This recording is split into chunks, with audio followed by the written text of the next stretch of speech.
Assalamualaikum warahmatullahi wabarakatuh.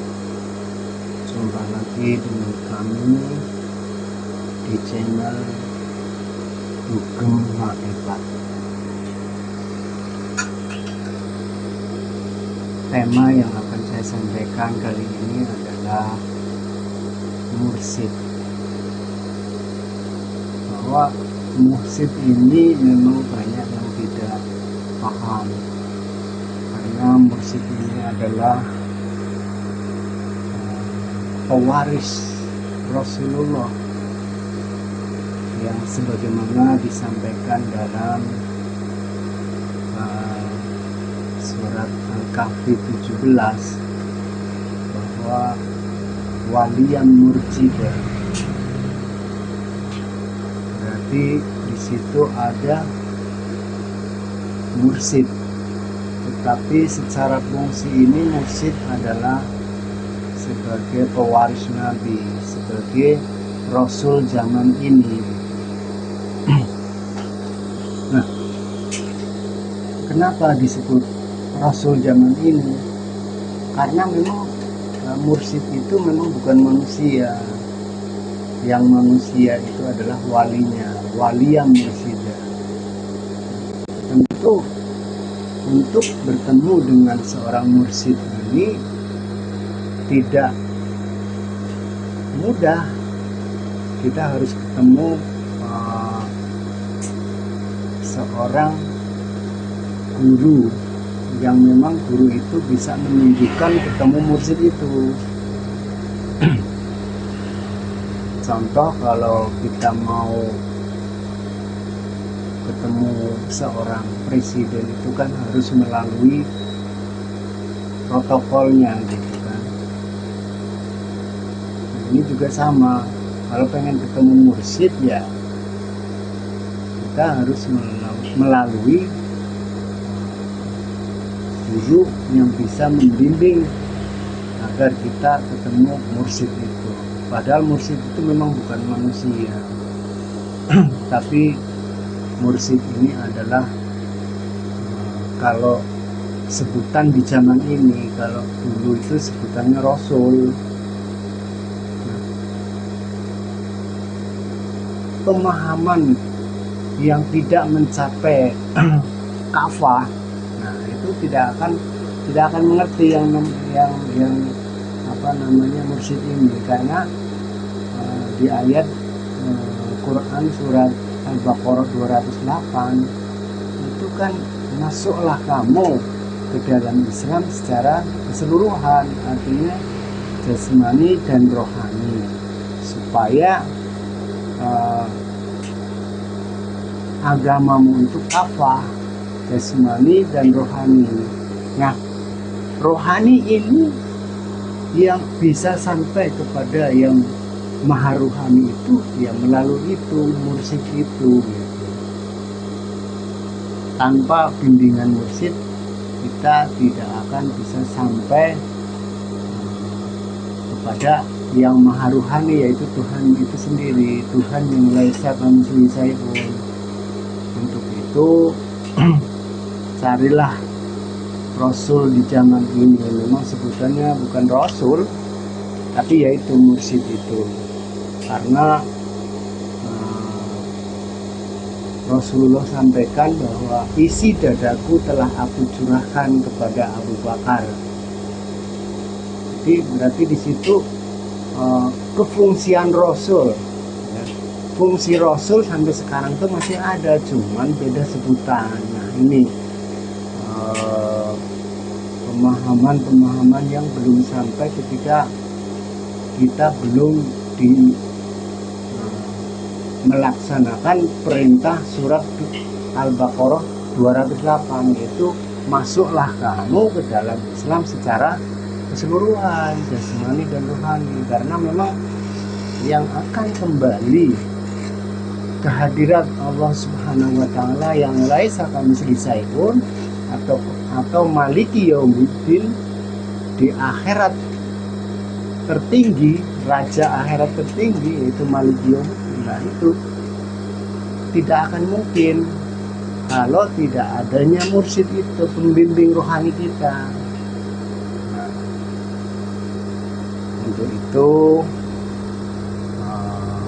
marilah kita sama-sama melaksanakan perintah surat Al-Baqarah 208. Memang kok harus masuk?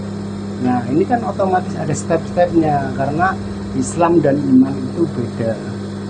Islam itu masih ranah syariat, tunduk dan patuh kepada guru zahir. Tetapi kalau sudah iman, itu adalah tunduk dan patuh kepada sistem yang disampaikan oleh atau dituntun atau ditunjukkan oleh seorang guru mursyid. Terus kemudian lantas di manakah kita bisa ketemu dengan guru mursyid itu? Otomatis kita harus kritis sedikit. Banyak perjalanan spiritual, tetapi walaupun sudah mencapai mencapai titik puncak spiritual itu, tetapi kalau tidak ada guru pembimbing atau sistem wasilah, ini tidak akan mungkin. Nah, mursyid itulah keberadaannya di sistem wasilah itu. Nah, ini menjadi sangat prioritas ya untuk saya pribadi dan saudara-saudaraku semuanya. Marilah kita tingkatkan dari Islam menjadi iman, karena iman itu adalah isinya Islam gitu. Jadi kalau hanya baru Islam, belum dikatakan iman. Kenapa? Quran menyebutkan di dalam surat Al-Hujurat ayat 14, di situ diterangkan bahwa orang-orang Badui Arab ketemu face to face dengan Rasulullah gitu. Rasulullah yang dulu bahwa Nabi dan isinya Rasulullah itu, jawaban Badui Arab itu dengan sangat percaya bahwa karena udah face to face ketemu, percaya. Tetapi Badui Arab itu mengatakan begini, wahai Rasulullah, saksikan saya sudah beriman. Kata Rasulullah apa? Belum, kalian belum beriman, kalian masih berserah diri, iman belum masuk dalam dadamu. Nah, ini perbedaannya iman dan Islam itu di situ. Iman itu harus dimasukkan.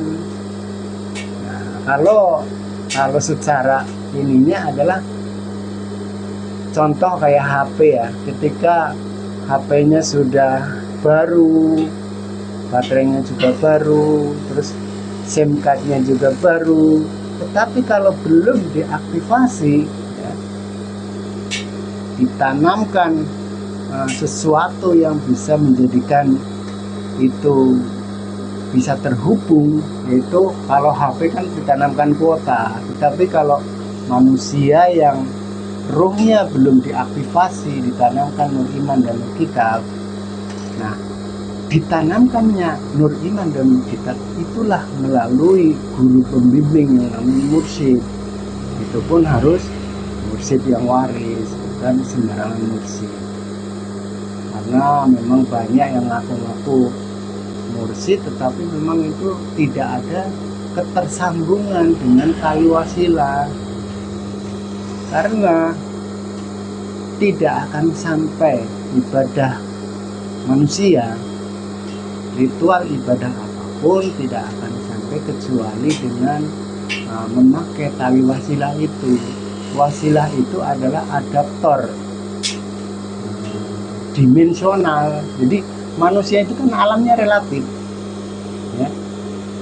Terus alamnya Tuhan itu kan ada di alam laisa kamitslihi syai'un, maha qadim, tidak terbayang, tidak tergambar, dan tidak bisa diangan-angan juga. Makanya di situ harus jelas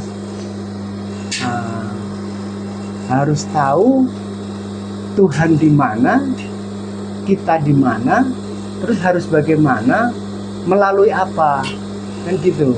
Untuk ibadah itu nggak langsung.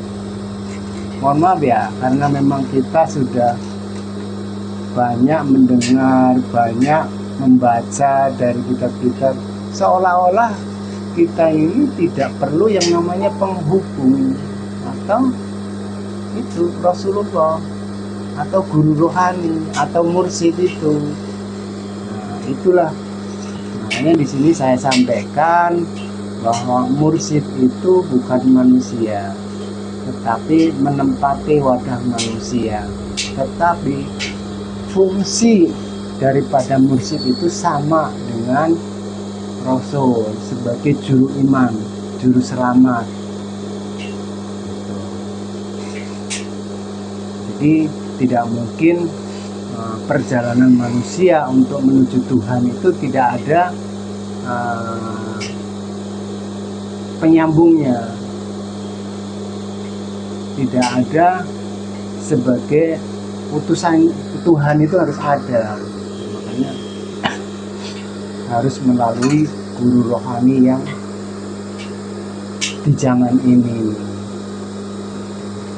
Kalau kita mengacu kepada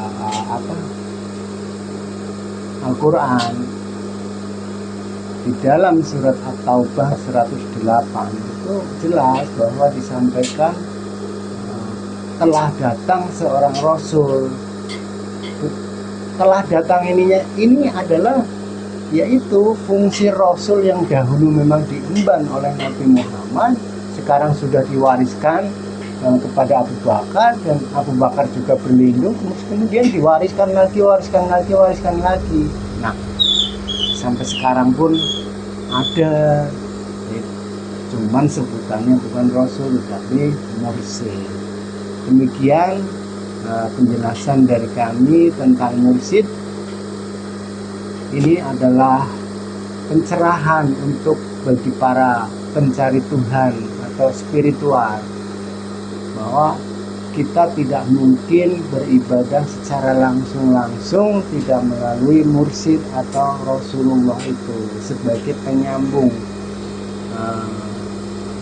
Fungsi Rasulullah sebagai adaptor dimensional.